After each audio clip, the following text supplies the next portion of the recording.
Hello, and welcome to Fantasy Writing for Barbarians. I'm John Agroni. I am a published fantasy author with over 10 years of experience as a professional writer and editor. And on this podcast, my goal is to help you out in your fantasy writing journey, whether you are writing a novel, a novella, a short story, if you've written 1 book, 2 books, 3 books, whatever Dr. Seuss would say to finish that sentence. No matter where you're at in your journey, writing fantasy, it can be tough. A lot of people have some big feelings about fantasy these days. For example, there's what's called modern fantasy, which, to be fair, is all fantasy because fantasy isn't that old of a genre. But if you're talking about the modern feeling of fantasy, the fantasy that's come out in the last couple decades or so, a lot of the time people, they compare it to Lord of the Rings. They compare it to Spider-Man. They compare it to things or Star Wars, whatever it is.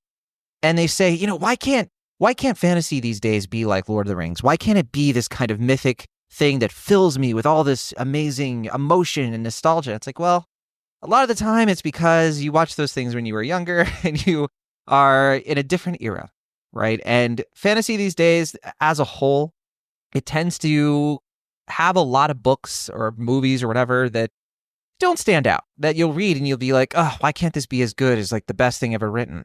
And I think one of the things that people kind of mess up with when they think about, or when they complain about modern fantasy is that, think back to like the 80s, the 90s, the 70s. Like, yeah, we get Lord of the Rings, we get Wheel of Time, we get all these things, we get Game of Thrones in the 90s.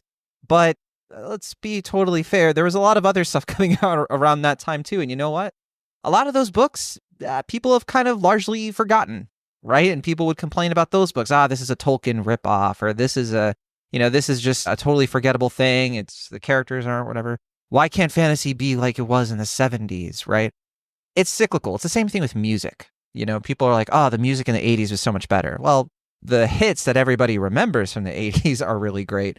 But if you actually take a look at some of the top songs, maybe in 1985, you'll find a bunch of music you've never heard, and you'll be like, well, this is kind of really thin, in terms of the layers and the substance compared to what I think of when I think of 80s music. And you can do that for all genres of all types of mediums throughout all of time. All I'm trying to say, bringing this up, is that maybe your book isn't going to be Harry Potter that captivates the entire world for a limited amount of time. Or maybe, it's going to be something that is a stepping stone to an even bigger project for you that is going to fill you with that sort of pride and that fulfillment that you're looking for. Whatever it is, there's no reason to look at the fantasy genre and maybe say prematurely that, fantasy's dead. Modern fantasy is not what it used to be. There's no way someone can write a successful fantasy book in this current day and age. This stuff is always changing. All you can do is write the best book that you can. And if you feel discouraged because you're reading stuff that is being published and you don't like it, well, just remember that there's going to be a book in a few months probably that a ton of people are going to read, that they're going to adore. And even if you don't get it, there's a chance, however small, that you could be that next author that finds the next thing that's going to make people think in 20 years, gosh, why can't fantasy be the way it used to be? All right, so on this podcast, that's my little monologue, done with that. On this podcast today, I have a prompt from Natalia Emmons. She is our producer who sends us all of our lovely advice prompts that I'm going to react to. As usual, I haven't read this ahead of time, so I'm going to give you my off-the-cuff reaction to it. And then at the end of the show, our other producer, Richard Surdock, is going to give me some notes. Make sure I didn't say anything incorrect or maybe expand upon something that could use a little bit more clarification. So with that, let's get into it. All right, so this prompt comes to us from the Fantasy Writers subreddit on reddit.com. And this is from username writing_dragon. I mean, very fitting for this kind of subreddit, so okay.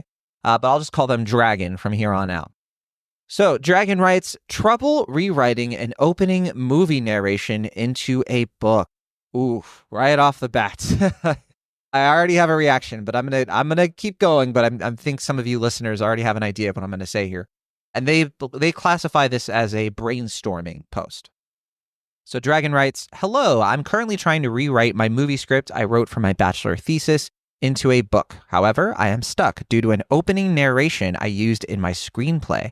I'm writing fantasy, and it is quite common for movies and shows to open with a short narration, recapping/summarizing the backstory of the fictional world or important event that will affect the story that follows after.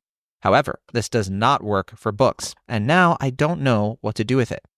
In my story, the narration talks about the history of the two worlds, mainly the dragons that used to rule them, the war started by the lesser gods, the genocide of dragons that resulted from the war, and the separations of the two realms. This narration then cuts to the present scene where one of the characters tells this story to an audience of kids she is reading to, jumping into the actual plot. What should I do with this? I have tried to write it in as it's the screenplay, but that obviously doesn't work and feels awkward, and I also cannot just make it the prologue because there is a different chapter before this narration that takes place a year ago. I haven't been writing anything besides screenplays for the past few years due to uni, so university. So I'm a bit rusty, which doesn't help with my current problem, so please, what would you suggest? Okay, I have so many reactions to this. Number one, your book is not a screenplay. And if you are going to take a screenplay and you are going to try to turn it into a book, you have to start at square one. You can't just take what's in the screenplay, even a lot of the dialogue, and just put it into the book. A novel is completely different from a movie. And I know we've talked about this on this podcast a few times at this point, but first of all, when people read a book, they do not want narration. They do not want exposition. Because here's the thing, when you're watching a movie and you have an opening narration, first of all, I would push back against this idea that they say that it's quite common for movies and shows to open with a short narration. Yeah, that's common, but people don't actually like that. A lot of the time, that sort of thing is viewed unfavorably by a lot of people. I happen to also be a film critic, and I know a lot of people in the film space consider that to be a crutch. Opening voiceover and narration, typically the big issue with that is that when you try to open a story like that, you end up just kind of overwhelming the person watching with too much information that they don't know how to care about yet. Right. And so it's typically something these days, especially, that actually isn't being relied on as much as it used to be.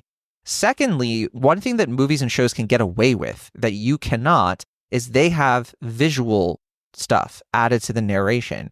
It's not just it shouldn't just be a bunch of words on a screen. I know you can think of maybe Star Wars, for example, has the text going, and you have plenty of other stories that have like a paragraph or something. And look, sometimes it works. For a show like C, it's like one paragraph, and it works because it's a hook. It's like 200 years ago, everyone in the world lost their sight. This story takes place 200 years later. It's short. It's not giving you a bunch of lore. It's just setting you up for this is what this world is like. And it works because it's just very quick, right? But if you had opening voiceover and narration, at the very least with the movie or show, you can accompany that with something happening on the screen. So you're getting other things. You're getting other things about the world and the atmosphere and the tone to complement the voiceover and the narration. And that's why sometimes movies can get away with it. It's why movies have gotten away with it in the past. But I think the big issue here is that I find that a lot of people who want to write novels have not read enough novels. And I don't want to sound like a gatekeeper. I don't want to sound snobby. But the reality is that a lot of people read or watch more movies than they read books. I've watched more movies than I've read books. Okay. A big reason for that is because, again, film critic. So I've watched a ton of movies. And the big reason is because movies are, for a lot of people, much easier to digest than a book. You have the actual pictures, you don't have to do as much work to imagine and feel immersed in a movie or a show compared to a book. And a lot of the time, too, movies are big collaborative processes. So there are a lot of people trying to fine-tune a screenplay into a movie and make it make sense, versus sometimes you read a book, it's usually just one person and their editor, for the most part, who are kind of dictating everything. And so what can happen is that some books just don't feel quite as immersive because you really are trusting one person's vision. And think of a movie, too, that there are movies where it's really the director's vision. And sometimes those movies can be a little weird and be a little bit like, I don't totally follow what's going on. That can be an indicator. Other times it works out great, don't get me wrong. But that's a whole thing. We don't have time to talk about auteur theory. But anyway, your screenplay is not a book. Opening narration, you're trying to retrofit a screenplay right now. What you actually have to do is take your screenplay and forget about it, except as a reference. and you need to just write the entire book and rewrite the whole thing, because here's your opportunity. You have a chance to rewrite your screenplay and think, what is a better way to tell this story through the medium of a novel? And in this case, what you want to do is you want to take advantage of the advantages you do have with a book. What can a book do that a movie or show can't? Well, it can more effectively bring you into the interiority of the characters. So it's much, much easier to have someone in the story, you can get inside their head. You can get their feelings, can kind of communicate a little bit better. There are little tricks you can do where a character is thinking one thing and saying another. It is extremely difficult to pull something off like that in a movie, right? Because we're not in the person's heads, or if we are, it's like a gimmicky thing. And so that's a huge, huge advantage. Another thing is that in your book, time can move. You can adjust the pacing very easily with words. Versus in a movie, everything's kind of like in real time, right? Even like in a montage, you're constrained by a lot of limitations in terms of the screenplay and trying to communicate information. But in a book, you can kind of like speed up a scene, right? Make it feel like time is going by faster than it would otherwise. So my number one advice for you is to just rewrite the story, rethink the story, and you need to start at basics. You need to start at a new plot act structure. You need to rethink what your opening scene is, for sure. So this idea of like somebody telling a story to a bunch of kids is, I'm sorry to say it, it's very cliche. It's been done a lot. It's very overdone. And it's not exciting. It's not very interesting. I don't want to start a book with the main character talking to a bunch of kids about stuff. It's just not interesting.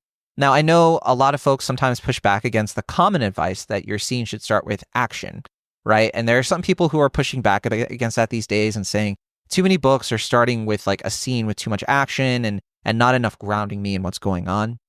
And I get that. I think that a book can start in a variety of ways. Action doesn't necessarily mean that we have to start with a character in a sword fight or something. That's not necessary. But there should be an opening kind of motif, or there should be like an opening scene where we quickly get introduced to the character and some kind of conflict, something that kind of illustrates their status quo, and their status quo should be emotionally interesting. So let's take a look at, Spider-Man, since I brought it up earlier. Spider-Man 2 starts with a lot of conflict for Peter Parker. He is in the middle of trying to balance his entire life with being a superhero, and you immediately get the themes of the entire movie right there. You get the theme of, he wants to have it all. Like, he wants to help people and be Spider-Man, but he can't seem to find the time to do so. That movie, I forget the exact opening scene, but it very quickly just kind of like jumps you into the story. It actually does start, I think, with some voiceover, but it's more of like an emotional voiceover for Peter Parker. It's more of something, especially that first movie too, Spider-Man 1, where it's just trying to intrigue you. It's trying to be like, this story isn't for the faint of heart or whatever. Now, you don't have to do something like that, but you can just kind of start with something like maybe, if you take Star Wars and you skip over the opening text crawl, you can just start with the ship being pursued by this larger ship. That is a sneaky theme there, right? Of like, you see the small ship and then you see the much, much bigger ship chasing it. And that immediately puts something in your head of like, this is a David versus Goliath story, right? And you're emotionally interested in the characters fleeing because the odds against them are so low. Versus that is way more interesting than if you just see two big ships equally matched fighting each other. I'm like, okay, whoever wins, good for them. Like, I don't really, there's not much there, right? But you can add a dash to two big ships are fighting each other, but one of them is almost completely destroyed. And it looks like everybody on there is about to die. Then you're adding quickly some suspense. There are all kinds of ways to start the book, but somebody telling a story within a story is just not an effective way to do that, right? I also really want to push back against like people who try to write a book where it starts with a character just woke up, or a character is walking down the street and little things are happening. I want a book to kind of just start with a little bit of like, I want some of that atmosphere. I want a little bit of like, what is this world? But I also want a little bit of, why am I here, right? And what is something, challenging that the main character has to accomplish right now? It doesn't have to be the main stakes of the story, and it probably shouldn't be, because we need a little bit of status quo. We need a little bit of like who the character is before the story gets going. But you do want to kind of set up like, This is something that the character faces on a day-to-day basis, and things are about to get even more complicated, if that makes sense. All right, so let me make sure I address everything that they got in here too. They have like the history of the two worlds, mainly the dragons that used to rule them. The war started by the lesser gods.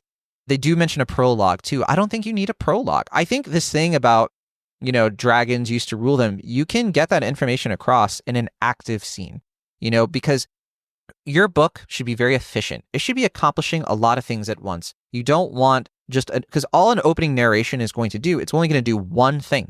It's only going to put some information in the character's head. I want a lot of things happening. I want a character bringing up this thing of like dragons used to rule everything, and I want characterization for that person, how they talk about how dragons used to rule them. I want to see the world affected in a very certain way that gives me that indication. Let's stick with Star Wars. Star Wars The Force Awakens. When you're in Jakku, for example, and Rey is going into these scavenger ships, that scene communicates so many things. It communicates that the Empire lost. It communicates that there was this huge battle, but it's not all roses. Not everybody's better off, overall, because you still have a character who is just like scrounging to survive. But you're also getting information that Rey is a scrounger. She's scrappy. She's resourceful. She is, interested and fascinated by this lore. That scene is only, I want to say, it's not even like a page on a screenplay. In a novel, it's probably only a couple pages, if that. And it shouldn't be. It should maybe be like a page, maybe a page and a half. But what it does, it gives me so much information. So much information. That's what you want to do. When you're thinking of your scenes, you want to write a scene that has a bulleted list of what it accomplishes. And I'm not saying you have to write that bulleted list ahead of time, but you should be editing in that way. You should be writing. And if you feel like you work better as a discovery writer, for example, and you just write the scene, when you edit it and you go back and you revise it, you should be thinking, all right, how do I amp this up? How do I turn this from a scene that does one or two things and turn it into a scene that does 10 things? That is how you are going to write a novel that feels vivid. It's going to feel lived in. It's going to feel like when the reader is going through it, they're not wasting their time, that it's not taking them a long time to get information that they want. They are just kind of quickly moving through, and they're absorbing what they can. And they're not going to absorb everything perfectly, obviously, but they should at least be absorbing the most important things. And it's up to you to prioritize that and be like, you know what, maybe it's going to slip over them that there used to be this war with dragons, but I can hint at it, and then it can keep getting, maybe softly referenced in different ways to really drill things in. George R.R. Martin, for example, has this rule of threes in the Song of Ice and Fire books and a lot of his books, where he brings something up like 3 times in order, like before that you can like get like a twist with it, or he'll bring it up twice, and then the 3rd time is when it has its reckoning. And that is just a signal that when you're reading, he gives you a chance to kind of like catch something, and then he'll give you another chance. And then the 3rd time, if you're really following, then it's going to feel inevitable what happens the 3rd time because he set it up, right? Setups and payoffs. That's really what you're going after there. And yeah, I don't think you need a prologue. I know we just had a whole episode about prologues. You can refer to that. If the only point of your prologue is to give the reader exposition, to do an info dump, that's not what a prologue should do. Reminder, prologues should set up promises for the story. And if you do an info dump in the prologue, that's going to make the reader think that the whole book is just a bunch of textbook information, and they're going to put the book down. But if the prologue is sort of maybe a slice of life, atmospheric, here are the stakes of this world, and here is kind of like a short story turned into a prologue that is going to be relevant to the way this book unfolds, then the prologue can have some value. But chances are very, very high that you are not skilled enough as a writer to pull off a prologue, because they're very, very difficult to pull off with modern readers. Today's readers have an averse reaction to prologues, and sometimes for really good reason. So yeah, my big advice, don't prologue it up. Rethink your screenplay, rewrite it, rethink this as a novel, and think what is best for a novel. And if you're not sure, that's a sign that you might need to read a few more fantasy novels or novels in general to give you a better sense of like, look at some of the best ones, some of the best novels, the modern ones too, and how they start. Let's look at the Poppy War. The Poppy War starts with Rin, the main character, kind of being harassed a bit while she's taking this exam. Now, we don't know anything about the world at this point. We don't know, what kind of exam this is. We don't know the limitations of the world. We don't know anything about shamans. We don't know anything about like how the stakes are so high for Rin right now. But what we do get in that opening vignette is that Rin is constantly being underestimated and harassed for her gender. Again, it's like the Spider-Man thing. We immediately connect with Rin in that moment because it's relatable, right? It's a plausible situation. So then you essentially lure the reader into a sense of, I understand this character now. So whatever happens in a fantasy context with this character, I'm going to welcome it because I'm interested in who this character Rin is, what she's going to accomplish. And then you do get the information. You do get that this is what Rin's life is like. This is what the world is like. And as you're moving along with that story, with the lore, the plot, all that stuff, you're always grounded by Rin. You care about Rin and you want to see her succeed. That's why that book works. And I would say the second book, less successful with this. I think the second book doesn't do this very well. That's a big criticism I have against the other two books, is that you kind of just start with like an action scene. You kind of just start with a bunch of, and part of it is because it's a sequel. And so I think you don't quite need that same handholding. But I do sort of like when I started reading the second book, it took me a while to get into it because I was like, I know who Rin is, but the first book ends in a very specific way that kind of turns on its head who Rin is. And I don't feel like that first scene really gives me a sense of the promises that the rest of the book is going to have. So that's all to say. Even great writers like R.F. Kuang, who wrote the Poppy War, right? Even great writers like her can sometimes, not do this as effectively, at least for my taste, right?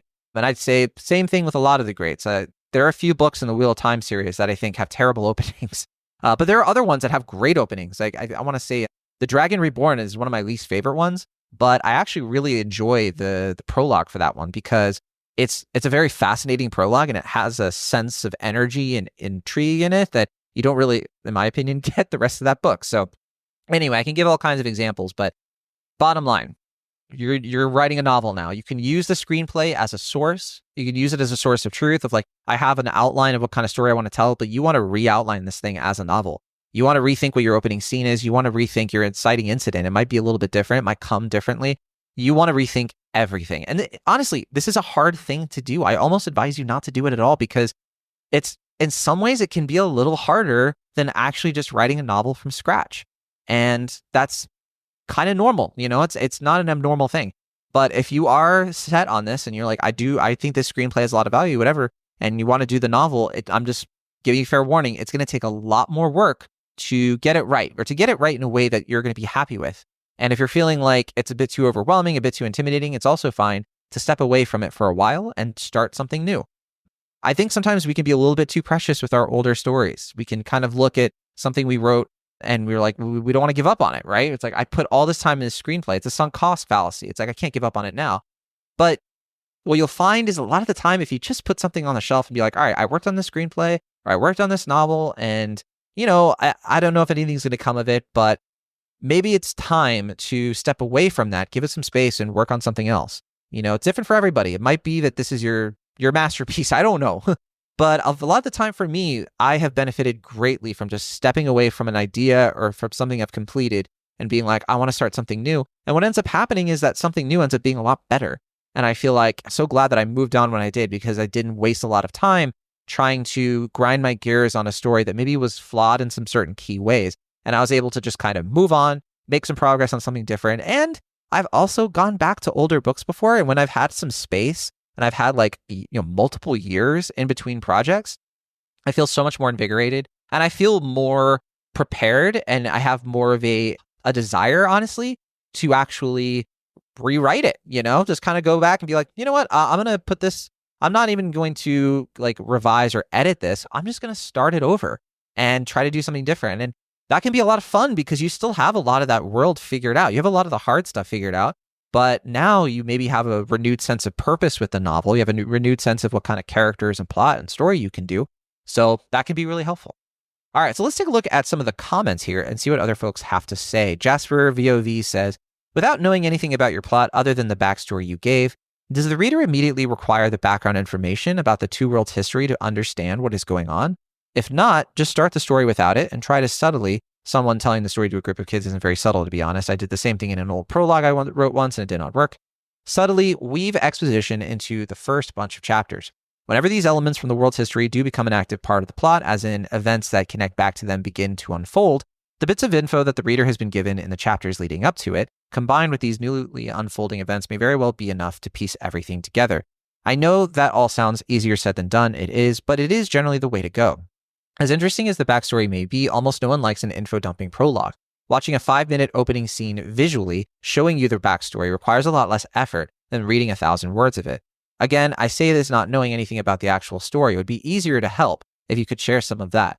Yeah, I agree, because we don't know really like what is, so this first scene of like someone talking to a bunch of kids, like I said before, the thing I don't like about that is it doesn't tell me anything about the main character that is very compelling.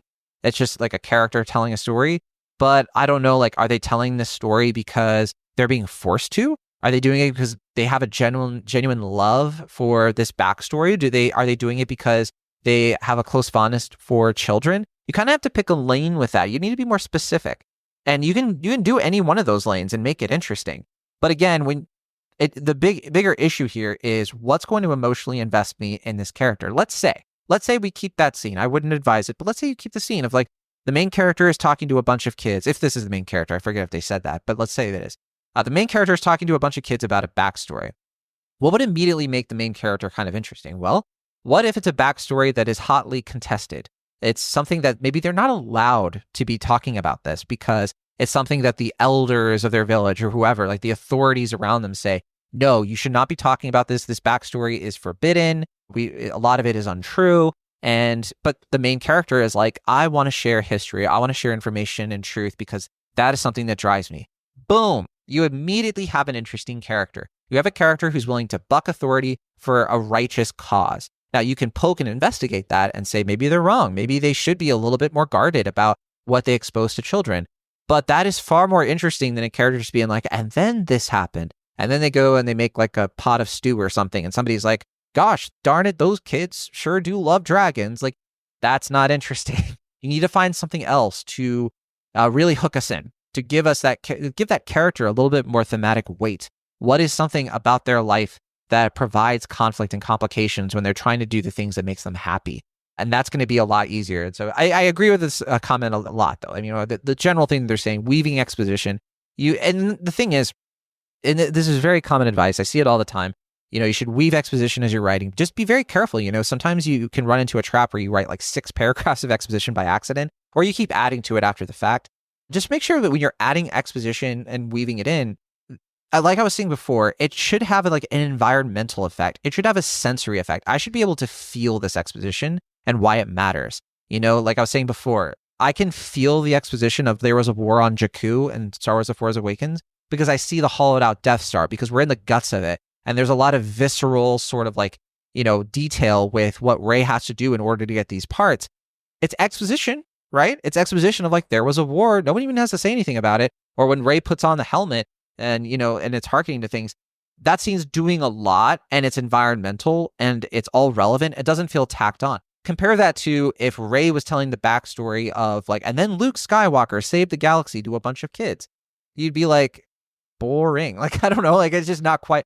But if it was something like you're rethinking Force Awakens in this case, but you're thinking like Rey has like a secret gathering of the younglings. And she's like, we're not allowed to talk about this, but I want to talk to you about the Force. And the kids are like, the Force. And like, you add a little bit of tension of like, okay, like she has to do this secretly or something. It doesn't necessarily matter the makings of a scene. It does. But like a lot of the time you can take a scene and you can just add intrigue to it just by giving it another thought, taking the screenplay and being like, this isn't the end all be all. I can do better. I can rewrite it in a way that's even better than what I, started. So, all right, that should do it. That was a good comment. There is one more here, but I'll go ahead and read that too, actually. So this is from that Shy Girl 06, and they write, this is just something you should straight up cut out and jump right into the story. Stop trying to info dump your history onto the reader. Your frame of reference seems to be movies and script. That's why you're struggling so much. Do you read books? If not, you should be reading stories within the genre you're writing in. Only pushback against that, and we were just talking about this on the episode with Brenna English Loeb. Yes, read the stories of the genre you're writing in, but also read stuff outside of your genre. I can't say this enough. We're going to say it all the time on this podcast. Don't worry. So if you're a long-time listener, you've heard this at least 3 times, 4 times by now. Read other books. Fantasy novels are great. and you should be reading fantasy novels. They fuel you, they fuel your prose, they fuel your imagination, but other books are also going to fuel your imagination in different ways. They're especially going to help you. For example, a romance book. Read a romance book. Read a YA, kind of like a middle grade. Read a dark academia. Read something that's a little bit different, because you're going to see how other authors take genre and they apply it to real life human situations. And you're going to get a little bit more of like, oh, here's a way that this author did an emotional arc. I bet I could do something like that too. That's also interesting. It's like with anime too. If you only watched like one style of anime, then the anime that you would want to make or the book you want to write based on an anime would just be so one note, because there's only one kind of medium or one kind of genre composition informing it. But I want people to read my books and feel like, even if they're not the biggest fantasy fan, if they're a fan of, maybe they're a fan of, romance or something, or they're a fan of like, whatever it is, horror, they can get like a sense of like, here's an author who has an idea of like, they also read horror novels. And so if they have a scene that's a little bit darker, there's a little bit more authenticity to it. So yeah, that's my only reaction to that. But otherwise, yeah, this is the right advice, jump right into your story. Now you still have to do it well. Jumping right into the story is still complicated. It's difficult, but please, please, please, I am begging you, please do not write a book like it is a movie. If you are thinking of a movie as your book, that's okay, but just don't use it as a crutch. Don't sit down and be like, the scene needs to unfold the way it would in a movie where the character, like you write down like, and then the character sat on the chair and then they looked right into the eyes and scratched their chin. And then they said, so you've made it. That's not really, it's not really exciting prose, right? Novel is going to be written in a totally different style. It's going to be, you're going to have some blocking, but you're not going to be that specific a lot of the time. A lot of the time you are going to fixate on different ideas, and you're going to have a better sense of like when to put in more like detail of description, when not to. Sometimes you just don't need, because that's the thing, is like if you're writing a novel and you're writing it like a screenplay, sometimes you add things to the screenplay to add to the themes of like, the framing of a scene is meant to evoke a certain emotion. In novels, you can use different techniques for this. And then a lot of the time, if you do the same kind of thing in a novel that you would a screenplay, you'll find that it can be a little bit, it does lack a little bit of that subtlety, of like this all-seeing eye of the sun above them. It can be a little bit like, okay, maybe that works in a screenplay because you're not saying it, you're not reading those words, you're just seeing it in the scene of like, oh, this evokes like, oh, a cross, like that's evoking Christian imagery. But sometimes with books, you can overdo that and mess up with that a little bit easier. So last piece of advice there, a little bonus one. All right, so I'm going to turn it over to our producer, Bridget Surdock, to make sure I didn't say anything incorrect, and also to provide some notes as needed. So don't go away. I'll be right back. And we're back. All right, so Bridget just got back to me, and not too many notes on this one. I did it. I didn't make a ton of mistakes, I think. But let's see what Bridget had to say. It looks like we don't have a lot of, like I said, anything wrong, I don't think, but let's go through it. Apparently, Bridget liked my comment, why can't this be as good as the best thing ever written? Yeah, no kidding. And the whole, maybe your book isn't Harry Potter that captivates the entire world for a limited amount of time. Genuinely, Bridget writes, it is so hard to think of that series as a landmark fantasy series because of how corrupted it's become thanks to J.K. Rowling and her black mold. Yeah, we won't get into it here, but it's just tough, when, so that whole thing. And I know it's like really tough for people to enjoy those books anymore, but I'll recommend this because if you're confused about what we're referring to and you're like, but I love Harry Potter. There's a great YouTube video about Harry Potter and kind of its legacy, its Hogwarts legacy, if you will, by the YouTuber Sean, if you can find it. And it kind of outlines a lot of my similar thoughts on, the modern landscape of trying to enjoy Harry Potter when J.K. Rowling is just, a bit of a pill.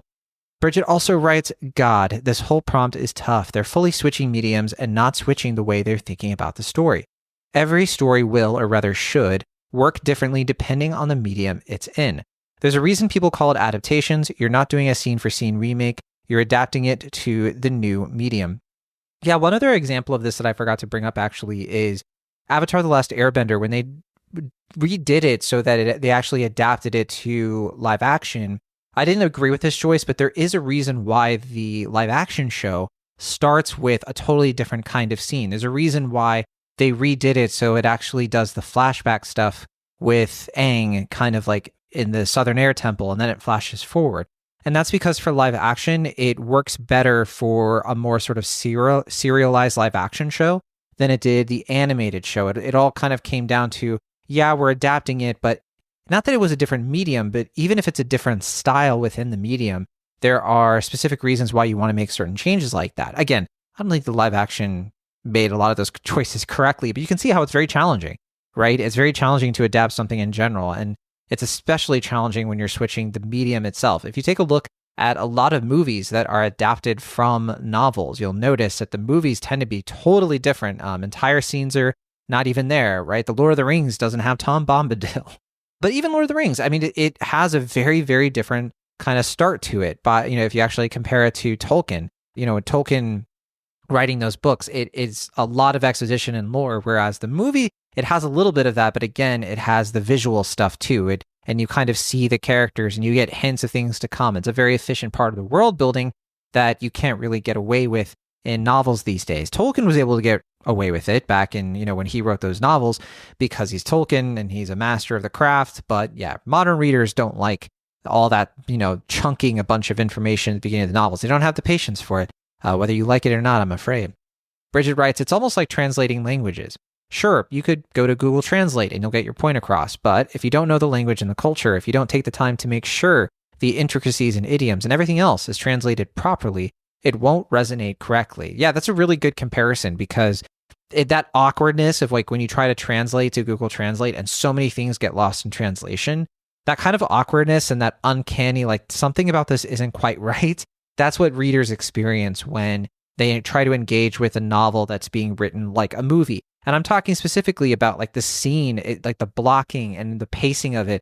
It's like they're just imagining a movie in their head and then trying to transcribe the movie onto page. And it just doesn't quite work. And the number one strategy to get out of that mindset is to, well, A, stop just writing down the scene as you're seeing it in your head, but refuel yourself. Read a few books and try to study how other people do it and learn how to write a good scene. Writing a good scene takes a lot of work, and it's something you need to do very intentionally. You should be referring to examples of how a good scene works, but you should also be reading up on, all right, what have the masters kind of taught? What are the basics of a scene and what make it work? And that should be how you guide this process for yourself. Bridget writes, if you don't fully understand the medium you started with the one you're going into, it won't work. Sunk cost fallacy, my beloved. Remembering that has saved me on many a creative endeavor. Yeah, I couldn't agree more. The concept of a sunk cost fallacy, I think I explained it, but just in case I forgot, the idea is that you know that something isn't working. And maybe your gut instinct is telling you like, I've written 40,000 words and it doesn't seem to be working. It's not flowing. I don't think this is in the right place, but I can't just start over. I can't just change this big chunk of the story because I put so much time in it already. I don't want to waste that time. That's your sunk cost. So you think that you want to get the value of all that time you put in. It's like, if I just make this tweak, maybe it's salvageable and all this. But ultimately, sometimes you have to cut your losses, and it is going to save you in the long run. You are going to, find yourself succeeding a lot more when you learn how to kill your darlings. But that's why a lot of my advice comes down to set yourself up so you don't have to do this so much. And a lot of that has to do with, outlining correctly and trying not to draft before you figured out, what kind of story you want to tell and all of that. But that's a different conversation. We covered that in a past episode if you want to check that out. I forget which one it was, but yeah, something along those lines. We'll probably talk about it again too in a future episode. Bridget said, cannot agree with that first commenter more. As is often said in Drawfee, delete your art. If something's not working, get rid of it and start again. Delete the sentence or paragraph or inks or colors or whatever the hell it is that isn't working and try again. Yeah, and I've always said, you don't necessarily have to delete it, but you should archive it. I put everything like in a folder, and I gotta say, 19 times out of 20, I don't touch it again. I never even look at it again. But usually what ends up happening is I put that stuff away, and I'm like, maybe if I ever have to refer to it for some reason, I have it. I'm not totally deleting it, but I take it out of the manuscript and I rewrite, I restart it. I'm dealing with this right now because I'm in the middle of a revision for one of my novels, and I'm trying to like crack a chapter, for example. Like I was going through it today, literally, while Bridget was listening to the thing. And I was going through the chapter and I was like, oh my gosh, like I kind of messed with this chapter a bit already and it's just not working. And then I had the thought, it's like, yeah, I think I just need to like restart this from scratch. And what I'm going to do is I'm going to rewrite the entire thing. And I know there are a few like jokes and gags in there that I think are pretty good and work, but I'm just going to kind of pick and choose from them and figure out a way to weave them in after the fact. And if that doesn't work, of course, I'll clean house, but that's going to be the most efficient way to do this. You would be surprised how much better you are at rewriting than you are just like trying to edit into a rewrite and be like, I don't want to delete the whole thing. I'm just going to go through it and try to like, oh, if that's not working, I'm going to move this. But then ultimately the whole thing doesn't quite work if you do it that way. Sometimes you just got to rewrite it. You just got to start it over and it sucks, but sometimes you can't avoid it. If you can't avoid it, please do. That's a lot of what my advice here boils down to on the show. Bridget writes, you talking about the opening to Force Awakens is just in such harsh contrast to Rise of Skywalker's opening. Environmental storytelling versus exposition dump. Yeah, it's such a great... I can't believe I didn't bring this up, right? Because when you go to Rise of Skywalker, that movie starts with just like action that's meaningless. You just see Kylo Ren kind of like moving through a bunch of action scenes. You're like, what the heck is this guy doing? And then you have like that infamous, like somehow Palpatine has returned, all this exposition versus Force Awakens. I mean, it's so much more atmospheric. You have the scene where, the stormtroopers have arrived to try to steal the plans or whatever. And you see the stormtrooper who we later meet as Finn have this crisis of conscience, the introduction of Kylo Ren. I mean, it's just, there's so much going on there. And then the whole opening scene or the introduction to Rey, again, in the Jakku stuff, a lot of it doesn't need dialogue. And look, with movies, that's a certain thing where there's no dialogue and you don't need the dialogue. The soundscape kind of carries out in different ways.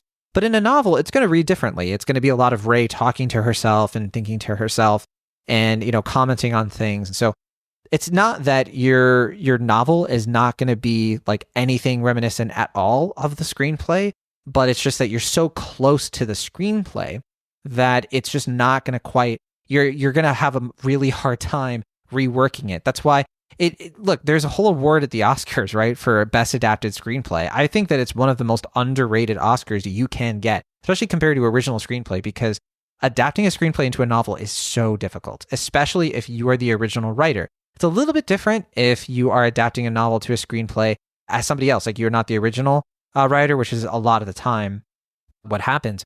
But you'll notice too, if you listen to director interviews, so like directors who do the adaptation, Jordan Peele, I think, no, he does the original screenplays. I forget who I was thinking of, but probably Denis Villeneuve. But like with Dune, for example, a lot of the time what they end up doing is like they're not trying to adapt the novel itself. They really are just kind of macroing the stuff, and they are creating a screenplay as originally as possible with not paying every heed to like, well, there's this scene where he goes to the spice planet at this point. It's like no.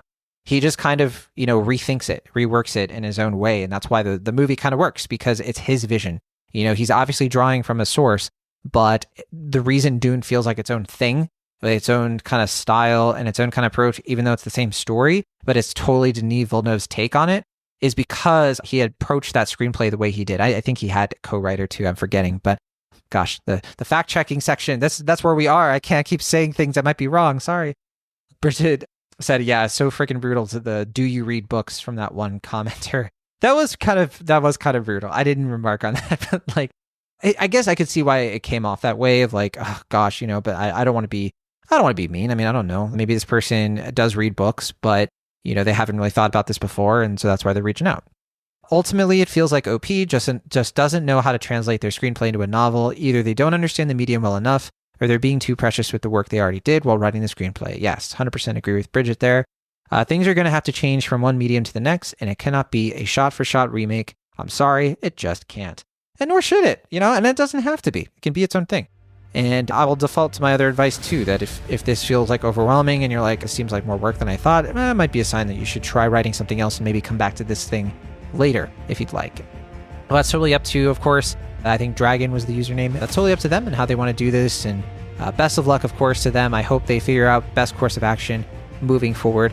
But with that, I guess we'll call it there. So thanks again to Bridget Surdock, our wonderful producer, for adding those clarification pieces. Thanks so much to Natalia Emmons, our other producer, for finding this prompt for us. And special thanks to the username Dragon for putting this for doing the prompt. That's why we're here, right? Don't forget, if you have your own advice prompt, if you want to reach out, one of the best ways to do that, of course, is to email us, fantasywritingforbarbarians@gmail.com. That's in the show notes. And of course, we have plenty of comments coming in on the YouTube channel, so we're keeping track of those. Don't worry. We might be doing something with those pretty soon and maybe reworking them into its own thing. But thanks so much for the support, too, from folks who are listening to this and commenting and letting us know. I mean, we're getting such positive feedback on the show. I'd love to see it. I'm really, really grateful for people giving us the time of day. But we'll keep going from here. And with that, be sure to keep on writing if that's what you feel like doing.